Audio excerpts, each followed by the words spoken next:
¿cómo se convence a alguien que puede estar depositando o facilitando 1.200 millones de dólares? Creo que fue la cifra aproximada. 1.500 millones de dólares en ese momento, en un momento de crisis, dárselo graciosamente a un país. Digo graciosamente a pesar de que el Uruguay contrajo, por supuesto, el compromiso de devolver esa cantidad de dinero, ¿no? El enfoque de Uruguay fue simple.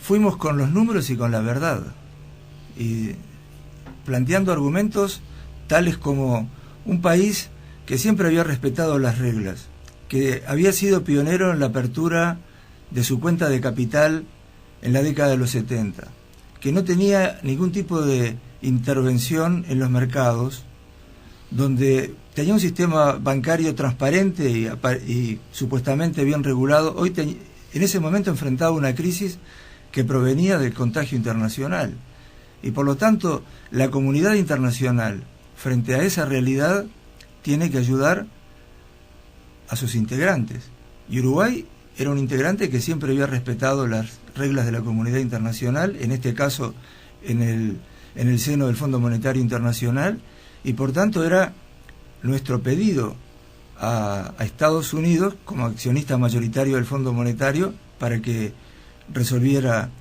o nos ayudara a encontrar una solución.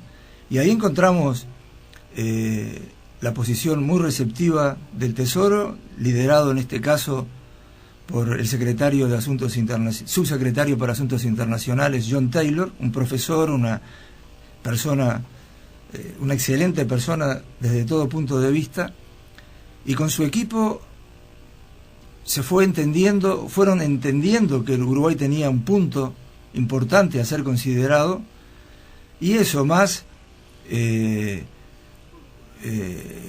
un apoyo implícito que otorgaba la amistad entre el presidente Bush y el presidente Valle, fueron generando un ambiente de confianza mutua que terminó en el préstamo puente que el Tesoro de Estados Unidos nos otorgó y que fue la base de la resolución de nuestra crisis bancaria. Quiere decir, Neri, que la política fue casi tan importante como la economía en este caso. Sin duda, la política siempre es más importante que la economía. Ajá. La economía es un resultado de la política. La política, a todos los niveles, es en definitiva la expresión de los cuerpos sociales. Tiene su dimensión a nivel internacional y tiene su dimensión a nivel nacional. Y en este caso, y es importante el comentario que se hace, Uruguay pudo llevar adelante su salida porque hubo una decisión política a nivel internacional que tuvo consecuencias económicas favorables, pero también porque hubo apoyo político dentro del país para que la solución que se estaba llevando adelante, que era dolorosa, fuera viable. Si no hubiera habido apoyo político en nuestro país, si la gente no lo hubiera aceptado, si la gente hubiera salido a la calle, el resultado económico no hubiera sido factible. Y aparte, las buenas decisiones que tienen buenos resultados en la economía son una decisión política, y los malos resultados en la economía también son una decisión política. La economía es un resultado, no es el origen de nada. Claro. Cuando tú apuntas aquí las ayudas invisibles, ¿a qué estás, en dónde pones el foco, Carlos? En las ayudas invisibles también Uruguay tiene un capital de contactos internacionales muy importantes. En primer lugar, el presidente del BID, Iglesias, ajá, que fue obviamente pieza importante en todo el proceso, pero también funcionarios por ejemplo, de la Reserva Federal de New York, que es el banco del sistema de la Reserva Federal que tiene como cometido relacionarse con los países, donde su presidente, Bill McDonough, amigo del Uruguay, porque él estuvo viviendo en Uruguay, más su vicepresidente ejecutivo, Terry Chequi, fueron piezas cardinales para mandar señales o mensajes dentro de la administración americana o dentro del Fondo Monetario de la necesidad de instrumentar la solución que Uruguay estaba pidiendo. ¿La recuperación uruguaya fue más rápida de lo que se pensaba? Sí, totalmente más rápida. Porque ya en el año 2004 estábamos con un crecimiento en nuestro país que, bueno, si mirábamos un poquito por atrás por el espejo retrovisor, veíamos el año 2002 al lado y con la incertidumbre de qué era lo que podía pasar con todos nosotros. Sí, sin duda que la coyuntura internacional ayudó a la salida, es decir, a obtener más rápidamente los resultados esperados de la salida. En nuestras proyecciones con el Fondo Monetario, si bien la salida tenía fundamentos sólidos, pero su ritmo era más lento. Obviamente que el viento de cola de la situación internacional nos ayudó, y yo creo que la reflexión en este caso es que uno a la suerte tiene que ayudarla. Porque si uno está preparado para ayudar el viento de cola, zarpa. El problema es cuando uno ve que hay viento de cola y que tiene las velas arriadas y ya es tarde para desplegarlas.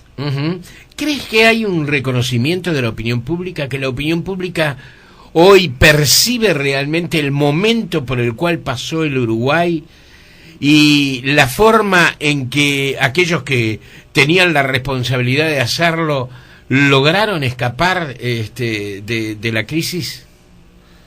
Yo entiendo que sí. En primer lugar, el reconocimiento de los que actuaron en aquel momento. Los que trabajan o los que están en esa situación no lo hacen por obtener reconocimiento, lo hacen por responsabilidad. Sí, pero eso por un lado. Segundo, el mejor reconocimiento es cuando uno ve que el país tomó la ruta adecuada y salió adelante. Y en tercer lugar, en lo que me es personal, yo considero como un reconocimiento haber podido trabajar para todas las administraciones del periodo democrático, y como de alguna manera yo participé en aquellos momentos y después tuve la posibilidad de seguir trabajando en el sector público como director de la oficina de deuda. Yo creo que ese es el reconocimiento a una gestión profesional y el reconocimiento a un resultado. El Uruguay es un país chico, no es un descubrimiento. Hay quienes le llaman paisito, no me gusta, es un país, me parece. Hay países pequeños que son muy fuertes en el mundo. ¿Es una ventaja o una desventaja en estas circunstancias ser un país pequeño? Es una pregunta que tiene dos respuestas, sí y no. Yo diría que ser pequeño tiene la desventaja que una crisis en un país pequeño no genera una crisis sistémica en el resto del mundo, por lo tanto menos preocupación hay menos internacional. Preocupación, y si un país de 3 millones de habitantes tiene una mala naufraga, dicen que horrible, pero también ser pequeño tiene la posibilidad de que hay mayor posibilidades de maniobra. Es decir, uno puede meterse en los intersticios de la política, los intersticios de la comunidad internacional. Pero diría, hay otra cosa que es muy importante y que tuve el privilegio de vivirlo. Trabajar en el exterior y decir uno es de Uruguay, inmediatamente recibe un reconocimiento. Y voy a contar una anécdota, porque en definitiva sí. Las anécdotas explican la historia. Uno de las personas que tenía mayor oposición dentro de el Fondo Monetario Internacional era el director ejecutivo de un país pequeño europeo, no voy a decir el nombre. Era militante contra Uruguay porque decía, bueno, Uruguay está muy cerca de una región muy inestable, va a ser lo mismo, es malgastar recursos. Bueno. Pero nobleza obliga. Hoy somos amigos. Amigos porque él tuvo la caballerosidad de decir, ustedes son los de Uruguay, demostraron que hicieron las cosas bien y son un ejemplo. Y eso, de vuelta, es lo que nos hace retornar a lo que decíamos al principio. Esos son los activos que el país tiene que preservar. Porque el país se hace grande no por el tamaño de su producto, es grande por sus actitudes. Y yo creo que justamente lo que el país trató de hacer en aquel momento fue salvar una actitud que fue concretando a lo largo de su historia. Eso es lo que determina el tamaño de un país. ¿Te sorprendió que Bush diera ese apoyo a Uruguay? No. ¿Fue un gesto de amistad hacia Valle o un gesto de confianza hacia el Uruguay? Yo entiendo que en política internacional los temas personales pasan a segundo plano. Puede haber una predisposición a favor, pero lo que juega es el realismo de la política. Y yo creo que valía la pena, desde el punto de vista de Estados Unidos, jugarse una ficha por un país que mostraba prolijidad en el manejo de sus asuntos domésticos e internacionales, que a su vez, si el país se desestabilizaba, podía convertirse en un foco de desestabilización dentro de la región. No olvidemos que en noviembre del año 2002 había elecciones en Brasil. Claro. Que había un signo de interrogación de cómo podía ser el signo de la nueva administración, y yo creo que todo eso fueron ingredientes que actuaron por encima de la amistad personal entre los presidentes. Nos guste o no nos guste, sea el juicio histórico que tengamos a propósito de Bush, sin Bush, ¿el Uruguay se hubiera hundido en la crisis? No, yo creo que si hubiera ocurrido en la administración Obama, los resultados hubieran sido los mismos. Hubiéramos tenido el mismo respaldo. Sí. 180 páginas. ¿Cuánto tiempo te llevó escribirlo, Carlos? Años. Años. ¿Y te quedaron muchas cosas fuera? Creo que de lo esencial puede ser alguna anécdota, pero no importante.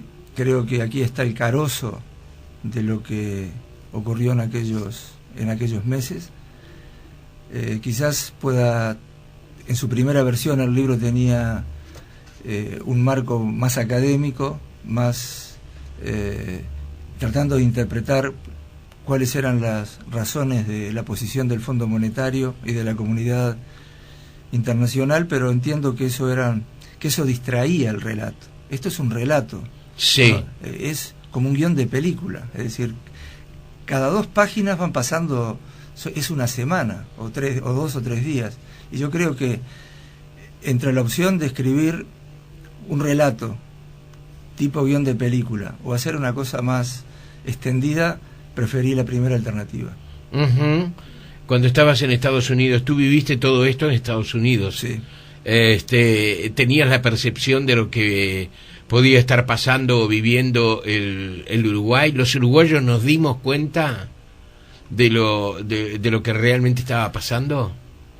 Por supuesto, y nosotros con el equipo, con mis colegas, en los momentos más álgidos de la negociación, cuando la crisis bancaria, por ejemplo, Alfi, Fernández Feingold, Dabrié, teníamos los canales de televisión prendidos mirando lo que sucedía en Argentina, y nuestro pánico era de que se nos escapara la situación de la mano y que Uruguay entrara en ese vórtice de inestabilidad que hubiera hecho imposible después tratar de obtener una salida adecuada y ordenada.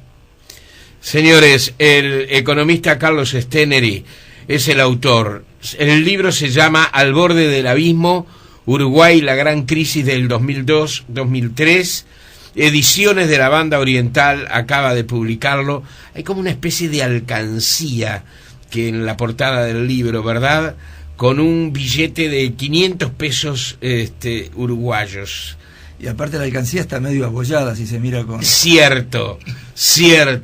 Es un comentario prácticamente de lo que el libro promete luego en esas 180 páginas que, reiteramos, incluye este libro que acaba de aparecer. Al economista Carlos Steneri, gracias por esta conversación, gracias por este adelanto, por esta presentación de este libro. Muchas gracias, Jorge. Buena suerte. Señores, son las 10:25, seguimos adelante.